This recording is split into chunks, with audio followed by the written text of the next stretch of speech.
जिनके पास अपने घर का ठिकाना नहीं है,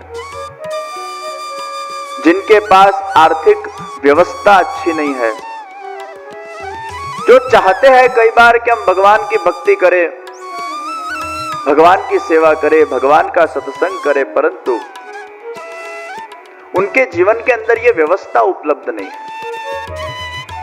वो चाहकर भी भगवान को लाड़ नहीं लड़ा सकते हैं।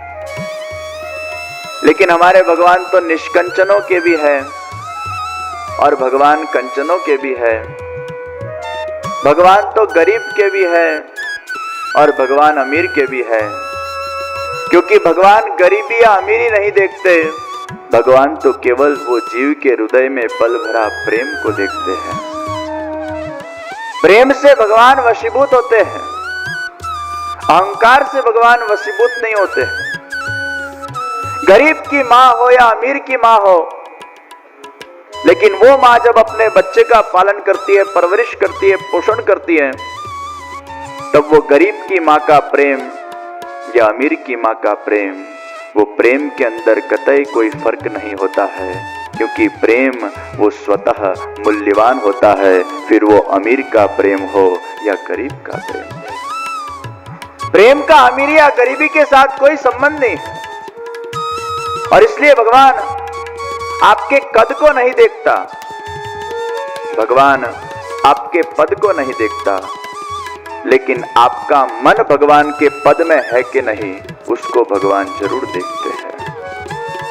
कद के तरफ भगवान की दृष्टि नहीं, पद के तरफ भगवान की दृष्टि नहीं, लेकिन मन वो पद के अंदर शरणागत होना चाहिए। कितना भी समृद्ध या करोड़पति आदमी होगा और वो भगवान को अगर 1 लाख 2 लाख या 5 लाख का डोनेशन देगा, और अगर वो डोनेशन के अंदर उसको अहंकार हुआ, तो हमारे भगवान भी फिर अपना भगवानत्व वहां प्रकट कर देते हैं। फिर भगवान क्या कहते हैं, तू क्या मुझे पैसा देगा? लक्ष्मी जी साक्षात मेरे वाइफ है, फाइनेंस मिनिस्टर वही मेरे वाइफ है भाई, तू क्या मुझे पैसा देगा? कोई अहंकार से भगवान को हीरे जवेरात भेंट करने जाए तो फिर भगवान को भी कहना पड़ता है, तू क्या मुझे हीरा जवेरात देगा? अरे पूरा क्षीर सागर वो मेरा है, पूरा गोडाउन मेरे पास पड़ा हुआ है, तू रिटेल में जाकर मुझे 1 नंग अगर हीरे या जवेरात का देगा, वो मुझे कोई इंप्रेस नहीं करने वाले। पूरा सागर का मैं मालिक हूं। भगवान को कोई भी चीज अगर अहंकार से भरी जाती है, तो फिर भगवान भी कहते हैं, तो फिर मेरा भी भगवानत्व तुझे देखना चाहिए कि मैं अखिल कोटि ब्रह्मांड का नायक हूं, ये पूरा विश्व मैंने बनाया है, तुझे भी मैंने बनाया है, तेरे पास जो कुछ भी है वो मेरा ही दिया हुआ है, तू किस बात का अहंकार करता? परमात्मा ही देने वाला है, परमात्मा ही हमें हर एक चीज प्राप्त करवाने वाला है। और फिर हम वो चीजों का अगर अहंकार करते हैं, तो हमारे भगवान के भगवानत्व को वो ठेस पहुंच जाती है कि मैं तेरे लिए बालक बना, मैं तेरे लिए तेरा पति बना, मैं तेरे लिए तेरा बना, और फिर तू मेरे सामने अहंकार की बात करके अपनी जाड़ जाड़ करता है। फिर भगवान को भी उसको रियलाइज कराना पड़ता है, ये जो कुछ भी तेरे पास है वो देने वाला मैं स्वयं परमात्मा। वो पिताजी बच्चे के साथ क्रिकेट खेलते हैं, फिर वो बच्चे को खुश करने के लिए पिताजी हार जाते हैं, तो फिर बच्चा ताली बजाता है, पिताजी हार गए, पिताजी हार गए, पिताजी हार गए। लेकिन पिताजी को तो मन में पता है ना कि भाई मैं जानबूझकर हारा हूं तुझे खुश करने के लिए। लेकिन फिर बच्चा बहुत हेगड़ी मार मार करे, देखा मैंने तुमको हरा दिया, देखो मैं कितना बड़ा बैट्समैन हूं, देखा मेरे अंदर कितना सामर्थ्य है, देखा। वो 1-2 बार देखा देखा चला लेगा, फिर 10-15 बार बहुत हेगड़ी मार मार करे, तो फिर पिताजी को भी बताना पड़ता है कि मैं तेरा पिता हूं, मैं सचमुच नहीं हारा, मैं जानबूझकर तुझे प्रसन्न करने के लिए हारा था। लेकिन तू उसका अगर गैर फायदा उठाएगा तो फिर मुझे भी बताना पड़ेगा कि मैं भी कौन हूं और तू कौन है भाई। उसी भांति परमात्मा के सामने व्यक्ति अगर अहंकार वाले लेवल से जाता है, यह हमारे प्रभु को जरा भी पसंद नहीं। इसलिए ठाकुर जी के पास जब जाओ ना, तो जो लेबल निकाल के जाना भाई। हम जब पैर के जूते निकालते हैं ना, उसके साथ हमारे माइंड के अंदर जितने भी लेबल है ना, वो सबको भी निकाल देना चाहिए। हम बड़े बड़े लेबल लगा के जाते हैं, मैं आर्किटेक्ट, मैं इंजीनियर, मैं पॉलिटिशियन, मैं म्यूजिशियन, मैं ये, मैं वो, मैं ट्रस्टी, नाखो मारा पर दृष्टि। भगवान के मंदिर के अंदर जब हम प्रवेश करें तो द्वार के ऊपर ही जब हम पैर में से जूते निकालते, उसी वक्त ये माइंड में से सब लेबल निकल जाने चाहिए। और भगवान के सामने, अरे दुनिया के सामने भले तुम कितने भी बड़े स्वामी हो, सत्तावान हो, कितने भी बड़े बॉस हो, लेकिन विश्व के बॉस के सामने जब हम जाते हैं तब हमारा बॉसिज्म नहीं चलता है। वहां तो केवल दास बनकर जाना पड़ता है, सेवक बनकर जाना पड़ता है। मैं ये हूं, मैं वो हूं, ये भाव नहीं। हे प्रभु, तू मेरा है और मैं तेरा हूं। यही सबसे बड़ा भाव है भगवान की भक्ति के अंदर, भगवान के दर्शन के अंदर, भगवान के अपने बनकर जाना। अहंकार भगवान को जरा भी पसंद नहीं है, क्योंकि अंततो गत्वा ये सब देने वाले साक्षात ईश्वर हैं। भगवान चाहे तो करोड़पति को करोड़पति भी बना सकते हैं, और भगवान चाहे तो करोड़पति को रोड़पति भी बना सकते हैं। सब कुछ भगवान के हाथ में है। हम सबकी डोर वो भगवान के हाथ में है। नचाते हैं कठपुतलियों की तरह, किस वक्त किसको हीरो बना देना और किस वक्त किसको जीरो बना देना, वो हमारे प्रभु को बहुत अच्छी तरह आता है। इसलिए हीरो बनने के बाद बहुत अहंकार करने की जरूरत नहीं है। बहुत अहंकार अगर हो जाता है तो भगवान उसको ऐसा पछाड़ता है, ऐसा उसको भगवान सबक सिखाता है, उसकी सब एकड़ी निकल जाती है। ऐसे कई लोग हमने देखे हैं। इसलिए बहुत बड़ाई मारने की जरूरत नहीं है भाई। हीरा मुख से ना कहे लाख हमारा मोल।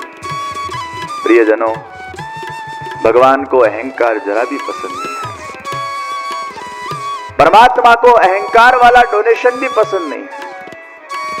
इसलिए भगवान के वहां समर्पण से सब कुछ दिया जाता है।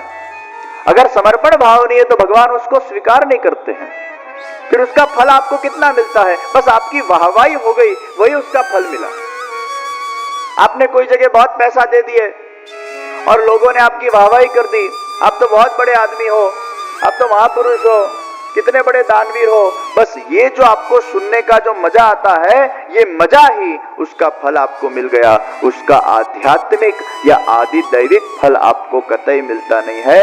आपको केवल मात्र सम्मान के लिए आपने दान किया हो तो वो सम्मान ही, वो दान का फल मिल गया है। प्रियजनों, एक है दान, एक है निवेदन और एक है समर्पण। दान यानी जिस पर मेरे खुद की सत्ता है और वो भाव है, उसका नाम दान। ये मेरा है और मैं तुझे दूं, ये दान। लेकिन उसमें ममत्व जाता नहीं। दान देने के बाद भी अगर किसी को आपने साड़ी भेंट में दी और फिर कोई कार्यक्रम के अंदर वो बहन अगर साड़ी पहन के आए तो ये आदमी 5 लोगों को इकट्ठा करके कहता है ये अपन ने दिया, आपड़े आप ही। तो दान देने के बाद भी उसके अंदर जो त्याग भावना है वो कतई लुप्त नहीं होता है। तो दान के अंदर अपने स्वयं की सत्ता है, ये मेरा है और मैंने इसको दिया है, उसमें मेरे पने का भाव है। इसलिए दान को अच्छा माना गया, लेकिन उसको पूर्ण रूप से शुद्ध नहीं माना गया, क्योंकि उसके अंदर अहंकार है। निवेदन यानी जो जिसका है उसको उसका मानना, उसका नाम निवेदन। आप किसी के रेंट के फ्लैट के अंदर रहते हो, तो आप जब जब वो फ्लैट के अंदर प्रविष्ट होते हो तब तक आप अपने आप को कहते हो ये मेरा फ्लैट नहीं है, ये रेंटेड घर है और मैं इसमें कुछ समय के लिए रह रहा हूं, ये मेरा परमानेंट घर नहीं है। तो जो जिसका है उसको उसका मानना, उसका नाम निवेदन।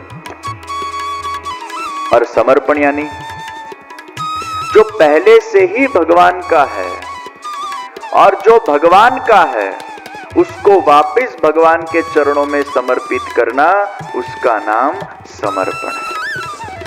दान में ये मेरा है और मैं तुझे दे रहा हूं, समर्पण में ये पहले से ही प्रभु का था, ये प्रभु की ही वस्तु का मैं उपभोग कर रहा था और जो प्रभु का था वो वापस प्रभु को मैंने प्रदान कर दिया, उसी का नाम है समर्पण। तो समर्पण के अंदर हमारी सत्ता नहीं है, वहां परमात्मा की सत्ता का स्वीकार है। इसलिए समर्पण के अंदर अहंकार नहीं है, समर्पण के अंदर भाव की महत्ता है, दान के अंदर अहंकार की महत्ता है। प्रियजनों, भगवान को जो कुछ भी दो वो समर्पण भाव से दो, दान भाव से मत देना। वो दान के अंदर भी समर्पण होना चाहिए। पूर्णमल क्षत्रिय ने वित्तजा सेवा जो की है वो समर्पण भाव से की है। पूर्णमल क्षत्रिय ने इतना बड़ा मंदिर बनाया तो चाहू और उसने ऐसा कोई डिंडिंग घोष नहीं किया। देखा, पिताजी का पूरा धन अपन ने मंदिर के अंदर डोनेशन दे दिया, कितना बड़ा कार्य किया। आओ आओ लोग दर्शन करने आता अपनी जवेली से। पूर्णमल क्षत्रिय के मुख से ऐसे कतई उद्गार नहीं निकले। पूर्णमल क्षत्रिय ने किसी को प्रचार भी नहीं किया है कि उन्होंने इतना धन ये श्रीनाथ जी की हवेली के अंदर खर्च कर दिया है, पूरा लुटा दिया। प्रियजनों, किसी के पास 1 लाख रुपया हो और 1000 रुपए का दान दे, वो एक सामान्य बात है, लेकिन किसी के पास 1 रुपया हो और रुपये का वो समर्पण कर दे, ये बहुत उत्तम बात मानी जाती है। उसके पास जो कुछ भी था वो सब कुछ भगवान के सेवा के अंदर समर्पित कर दिया। वित्तजा सेवा भी समर्पण से होती है और तनुजा सेवा भी समर्पण से होती है। प्रियजनों, 2 प्रकार की सेवा है। सबसे पहली तनुजा सेवा, जो तन से की जाती है उसे तनुजा सेवा बोलते हैं। जो पैसे से की जाती है उसे वित्तजा सेवा कहते हैं। और तनुजा और वित्तजा सेवा के फलस्वरूप हमें मानसी सेवा की उपलब्धि होती है। तो तनुजा, वित्तजा और तीसरी फलस्वरूप मानसी सेवा। हम तन से जब भगवान की सेवा करेंगे तो ही हमारा अहंकार वो घिसेगा ना। आप अगर तनुजा सेवा नहीं करोगे तो आपके अंदर जो अहंकार भरा पड़ा है उसको आप निकालोगे कैसे? मिश्री मिश्री बोलने से मुंह मीठा होता है क्या? गाठिया गाठिया बोलने से मुंह खारा होता है क्या? बोलने से थोड़ा मीठा होता है, बोलने से थोड़ा खारा होता है। उसको खाना पड़ता है तब जाकर मीठा होता है, तब जाकर खाराश का अनुभव होता है। उसी भांति भगवान भगवान भगवान भगवान भगवान बोलने से भगवान के अंदर प्रेम नहीं होता है, लेकिन भगवान की कथा सुनने से, भगवान का सत्संग करने से, भगवान का कीर्तन करने से, भगवान का सेवन करने से ही भगवान के प्रति हमारे हृदय के अंदर वो भाव की वृद्धि होती है, अहंकार का नाश होता है। जब तक आप सेवा नहीं करोगे तब तक भावोपत्ति किस प्रकार हो सकेगी? जिसको भक्ति मार्ग में आगे बढ़ना है उसको सेवा करनी पड़ती है। आजकल लोग सेवा से घबराते, डर लगता है। अपराध अपराध अपराध, हम सेवा करें और भगवान में कोई अपराध हो जाए तो हमें भुगतना पड़े, ये डर से सेवा नहीं करते। प्रियजनों, भगवान की जब तक आप सेवा नहीं करोगे, और सेवा के अंदर एक अलौकिक आनंद है। और पुष्टि मार्ग के अंदर ठाकुर जी पुष्ट करके आपके वहां विराजमान किए जाते हैं।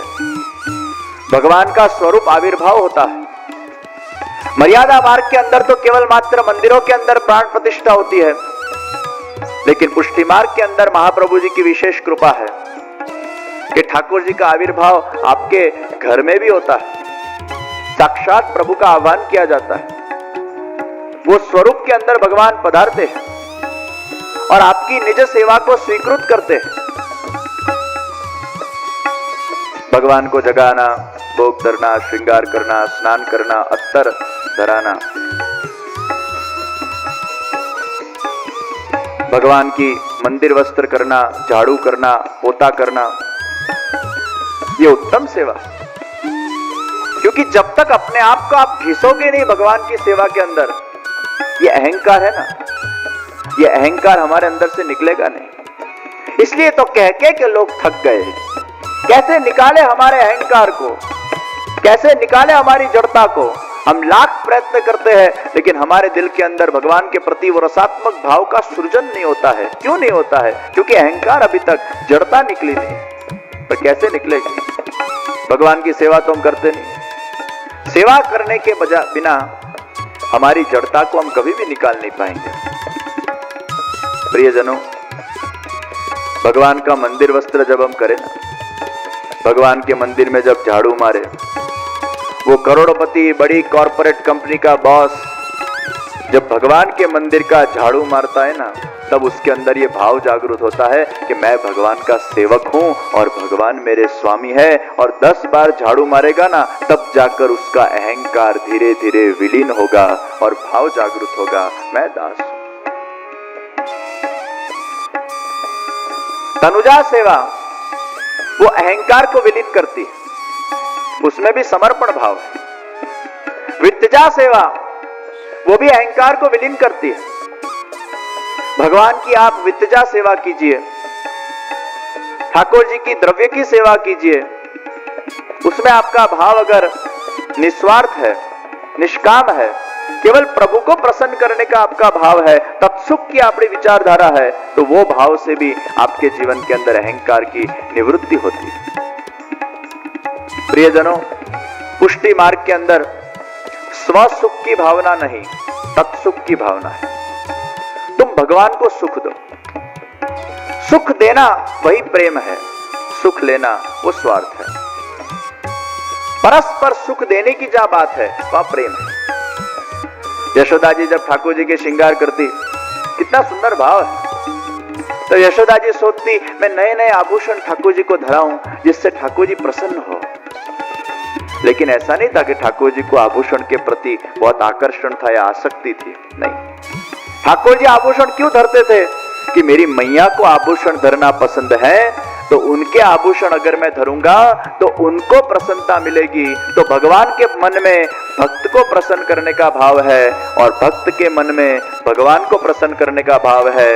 जहां एक दूसरे को प्रसन्न करने का भाव का ब्रिज बनता है, उस ब्रिज का ही नाम हम कहते हैं ये शुद्ध